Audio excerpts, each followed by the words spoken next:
আপুনি আম খাই ভাল পায় নেকি?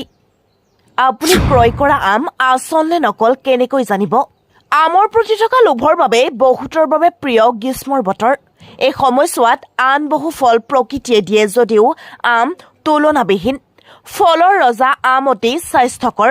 ইয়াত ভিটামিন চি, ভিটামিন এ আৰু আন বহুতো পুষ্টিকৰ উপাদান থাকে।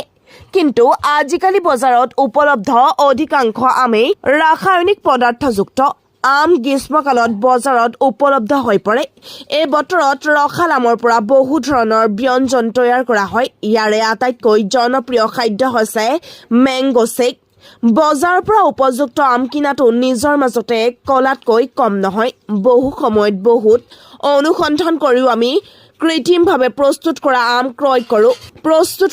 ক্ৰয় কৰোঁ। কিন্তু এইবাৰৰ এই পদ্ধতিৰ দ্বাৰা আপুনি অতি সহজে বজাৰৰ পৰা আচল আম ক্ৰয় কৰিব পাৰিব।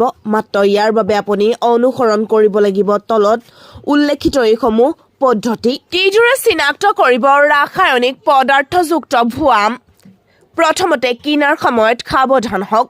আম কিনোতে মন কৰিব যাতে আমত কোনো ধৰণৰ বগা বা নীলা দাগ নাথাকে। ৰাসায়নিক পদাৰ্থ ব্যৱহাৰ কৰাৰ বাবে আমৰ ৰং এনে হয়। ২ নম্বৰতে বাল্টি পৰীক্ষা।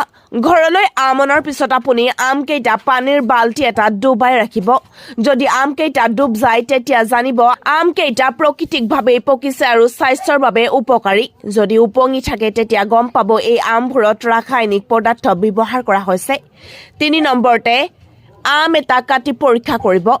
ৰাসায়নিক দ্ৰব্যযুক্ত আমৰ ৰং আৰু কেন্দ্ৰত থকা আমঠুৰ ৰং বেলেগ বেলেগ হয়। প্ৰাকৃতিকভাৱে পকা আমৰ ৰং পাতল হালধীয়া আৰু আমঠু তথা গোটেই আমটোৰ ৰং একেই হ'ব।